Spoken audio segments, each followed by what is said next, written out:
Hello everyone, welcome to KB academy study point. आज हम discuss करने जा रहे हैं हरियाणा जीके के कुछ इंपॉर्टेंट क्वेश्चन जो कि कंडक्टर के एग्ज़ाम में पूछे जा चुके हैं। 2017 में जब कंडक्ट हुआ था कंडक्टर का एग्ज़ाम, इस पेपर को हम पूरा जो है सोल्व करेंगे। पर आज इस पार्ट में हम डिस्कस करने वाले हैं ओनली हरियाणा जीके के कुछ क्वेश्चन, और उसके आसपास के जो भी क्वेश्चन बन सकता है हमारे आने वाले एग्ज़ाम के लिए, उन्हें भी डिस्कस करेंगे। क्योंकि हम सभी जानते हैं HSSC अक्सर प्रीवियस ईयर एग्जाम में आए हुए क्वेश्चन के आसपास से ही क्वेश्चन पूछती है। तो पहला क्वेश्चन हमारा है कि आम मेला स्थल पर होता है, यानी कि आम मेला हरियाणा में किस स्थल पर होता है, किस स्थान पर होता है? ये होता है पिंजौर में। पिंजौर कहाँ है? पंचकुला में जो है पड़ता है पिंजौर। अगर क्वेश्चन पूछा जाए कि जो आम मेला है वो किस गार्डन में लगता है, ये लगता है यादवेंद्र गार्डन। यादवेंद्र गार्डन अगर एग्जाम में ऑप्शन में आए तो टिक कीजिए, अगर यादवेंद्र गार्डन ना आए तो अगर पिंजौर गार्डन आए तब भी जो है हम इसे पिंजौर गार्डन को ही टिक करेंगे कि आम मेला जो है पिंजौर गार्डन में लगता है या फिर यादवेंद्र गार्डन में लगता है पिंजौर में। और इससे एक क्वेश्चन और बनता है हमारा कि आम मेले की शुरुआत कब हुई? 1991 से आम मेले की शुरुआत हुई है। और आम मेला क्यों लगता है? जैसे सूरजकुंड मेला जो है क्राफ्ट मेला है, क्राफ्ट को बढ़ावा देने के लिए लगाया जाता है हरियाणा सरकार के द्वारा, उसी प्रकार आम की पैदावार को बढ़ावा देने के लिए, आम की नई नई किस्मों को और भी ज़्यादा बढ़ावा देने के लिए ये आम मेला लगता है हर साल। और ये कहाँ पर लगता है? यादवेंद्र गार्डन या फिर पिंजौर गार्डन भी से कहा जाता है, यहाँ लगता है पिंजौर में। और इसकी शुरुआत हुई थी 1991 में। और किस महीने में लगता है? ये लगता है जुलाई के महीने में लगता है। आम मेला कब लगता है? जुलाई के महीने में लगता है। और जो 2019 में आम मेला लगा था वो कौन से नंबर का लगा था? 28वें नंबर का लगा था। और जो 2020 में आम मेला लगा था ये कौन से नंबर का लगा था? ये जो है 29वें नंबर का मेला लगा था। और दूसरा क्वेश्चन हमारा जो बहुत ही इंपॉर्टेंट है एग्जाम पॉइंट ऑफ व्यू से, कि हरियाणवी रामायण की रचना की थी, यानी कि हरियाणवी लैंग्वेज में रामायण को किनके द्वारा लिखा गया है? ये लिखा गया है खुदा बख्श अहमद ने। खुदा बख्श अहमद जी द्वारा जो है हरियाणवी भाषा में लिखी गई है रामायण। और छड़ी लोक नृत्य, जो छड़ी लोक नृत्य है किस अवसर पर किया जाता है? हम सभी इसका आंसर अच्छे से जानते हैं कि जो छड़ी लोक नृत्य है वो किस अवसर पर लगता है? गुग्गा नवमी के अवसर पर लगता है। और गुग्गा नवमी किस महीने में पर आती है? ये सावन के बाद आता है, भादों का महीना, उसमें होती है गुग्गा नवमी। और ये क्वेश्चन जो बहुत ही इंपॉर्टेंट है जो हम डिस्कस करेंगे हम अब, हरियाणा सरकार के मंत्री कर्णदेव कंबोज का संबंध किस निर्वाचन क्षेत्र से है? जब ये एग्ज़ाम हुआ था 2017 में, उस समय पे जो हरियाणा का इंद्री हलका है वहाँ से चुने गए थे कर्णदेव कंबोज। पर जो अब 2019 में विधानसभा की इलेक्शन हुए उसमें यहाँ से चुने गए हैं इंद्री हलके से राम कुमार कश्यप जी। अगर एग्जाम में ये पूछा जाए कि राम कुमार कश्यप जी का संबंध हरियाणा के किस निर्वाचन क्षेत्र से? ये है इंद्री। अकबर और हेमू के बीच प्रसिद्ध पानीपत की दूसरी लड़ाई कब हुई थी? ये हुई थी 1556 में। और अगर पहली लड़ाई पूछी जाए वो कब हुई थी? 1526 में। 1526 में हुई थी पहली लड़ाई, और अकबर और हेमू के बीच में हुई थी दूसरी लड़ाई 1556 में। अगर पूछे कि पानीपत में अभी तक कितनी लड़ाई हो चुकी है? 3 लड़ाई जो है हो चुकी है प्रसिद्ध। निम्नलिखित में हरियाणा के किस नगर पर तैमूर ने आक्रमण किया था? तैमूर ने आक्रमण किया था सिरसा, फतेहाबाद, हिसार, यानी कि तीनों पर ही किया था। तो इसका राइट आंसर होगा ये सभी। और फरीदाबाद में कौन सी फैक्ट्री है? फरीदाबाद में फैक्ट्री है ट्रैक्टर की, रबर टायर की, रेफ्रिजरेटर की। ये सभी फैक्ट्री फरीदाबाद में है, तो इसका राइट आंसर होगा ये सभी। हरियाणा विधानसभा के प्रथम अध्यक्ष कौन थे? एग्जाम में पूछा जाए कि हरियाणा विधानसभा के प्रथम अध्यक्ष पूछा जाए तब भी उसका आंसर होगा शन्ना देवी। अगर पूछे कि पहली महिला स्पीकर कौन थी? ये भी कौन थी? शन्नो देवी। और ये कब बनी थी? 1966 में बनी थी। मारकंडा नदी कहाँ से निकलती है? बहुत ही इंपॉर्टेंट है। नदियों से तो अक्सर क्वेश्चन एग्जाम में पूछता है HSSC। हम सभी जानते हैं कि हरियाणा में 2 जो है पहाड़ियाँ हैं, एक उत्तर में एक दक्षिण में। उत्तर में कौन सी है? उत्तर में हरियाणा के उत्तर पूर्व में है शिवालिका पहाड़ियाँ, और दक्षिण में जो है पश्चिम में पड़ती है अरावली की पहाड़ियाँ। और शिवालिका की पहाड़ियाँ उत्तर में है। और हम सभी जानते हैं मारकंडा नदी कहाँ पर है, ये जो है पड़ती है हरियाणा के उत्तर में, जो कुरुक्षेत्र में मारकंडा नदी है। और ये कहाँ पर है, शिवालिका की पहाड़ियों में, यानी कि जो शिवालिक की पहाड़ियाँ हैं यहाँ से निकलती है मारकंडा नदी।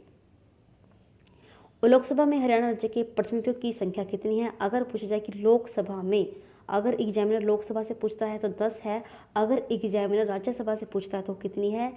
5 है। मैग्नीज हरियाणा के किस जिले में मिलता है? हम सभी जानते हैं मैग्नीज हो या कोई भी जो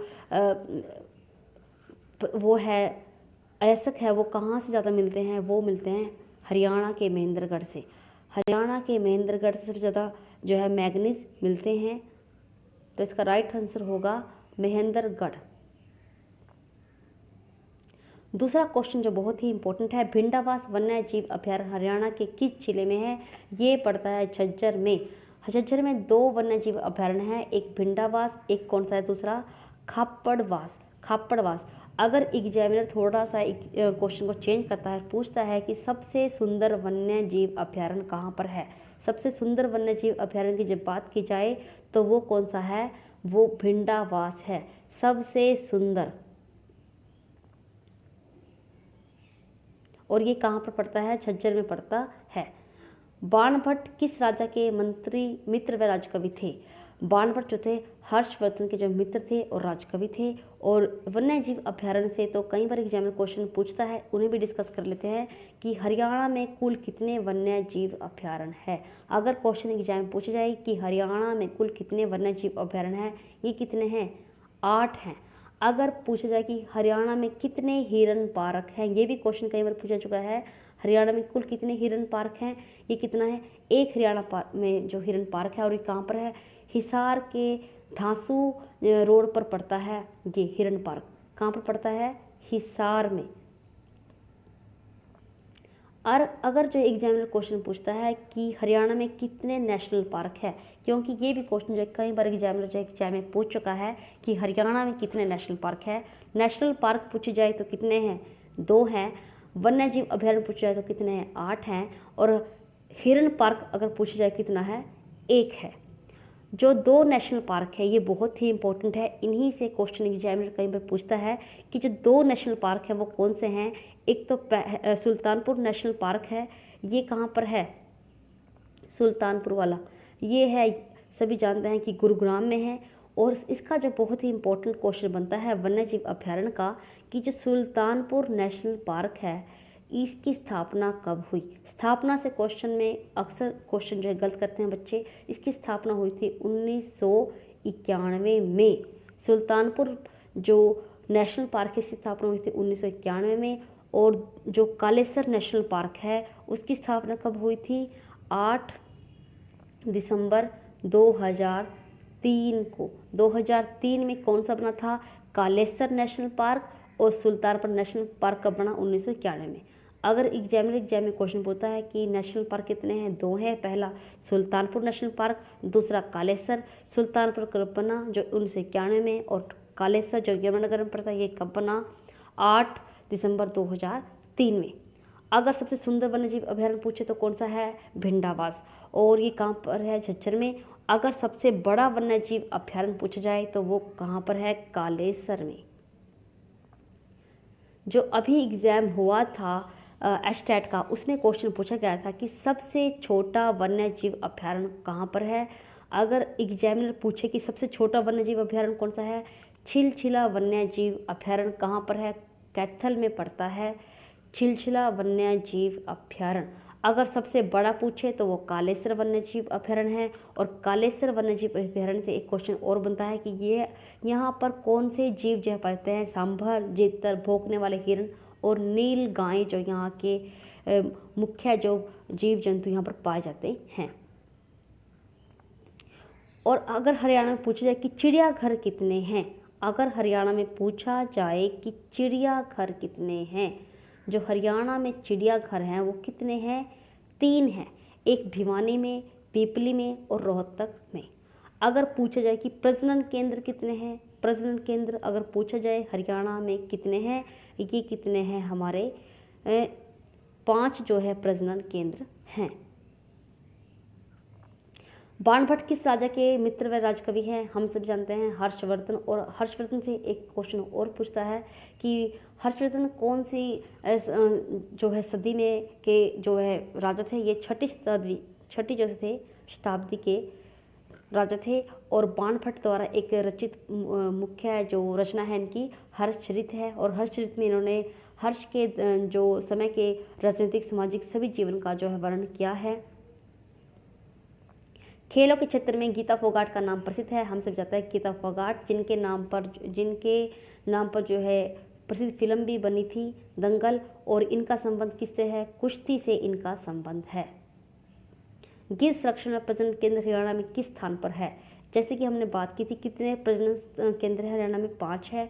और गिद्ध एवं संरक्षण केंद्र कहाँ पर है? ये हमारा है पिंजौर में। निम्न में से सभी नदियों का अवतरण शिवालिका पर्वतमालाओं से हुआ है सिवाय, यानी कि हम सभी जानते हैं उत्तर में शिवालिका की जो पर्वतमालाएं हैं वहाँ से सरस्वती भी निकलती है, टांगरी भी निकलती है, घग्गर भी जो है इधर ही पड़ती है। पर जो यमुना है ये यमुनानगर के ताजेवाला से निकलती है, यानी कि यमुना का संबंध जो है शिवालिक पर्वतमाला से नहीं है। हरियाणा का सबसे कम साक्षरता वाला जिला कौन सा है? हम सभी इसका आंसर जानते हैं मेवात। और मेवात की जो साक्षरता दर है वो कितनी है? 54.6 समथिंग जो है यहाँ पर सबसे कम जो है साक्षरता दर है।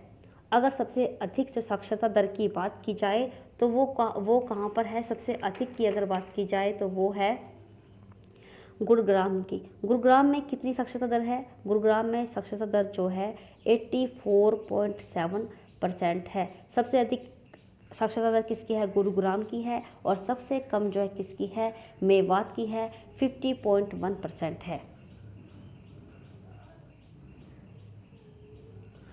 निम्नलिखित में से कौन सा हरियाणा का राज्य कवि के नाम से जाना जाता है? हम सभी इसका आंसर जानते हैं कि हरियाणा का प्रथम राज्य कवि कौन से हैं? उदय भानु हंस जी है हरियाणा राज्य के प्रथम जो है राज्य कवि। अगर पूछा जाए एग्जाम में हरियाणा के दूसरे राज्य कवि कौन से हैं? पंडित नेकी राम शर्मा। पंडित नेकी राम शर्मा जो है दूसरे नंबर के हैं राज्य कवि। अगर तीसरे नंबर के पूछे जाए तो कौन से हैं? विशंबर नाथ कौशिक। विशंबर नाथ कौशिक जो है तीसरे नंबर के हैं। और दूसरे नंबर के कौन हैं? नेकी राम शर्मा। और पहले नंबर के हैं उदय भानु हंस। और चौथे नंबर के कौन से हैं? राजा राम शास्त्री जी। और राजा राम शास्त्री की जो प्रसिद्ध जो पुस्तक है वो कौन सी है? झाड़ू फिरी। निम्नलिखित में से जिलों में से किसमें हड़प्पा सभ्यता की राखी घड़ी स्थल स्थान खोदा गया है?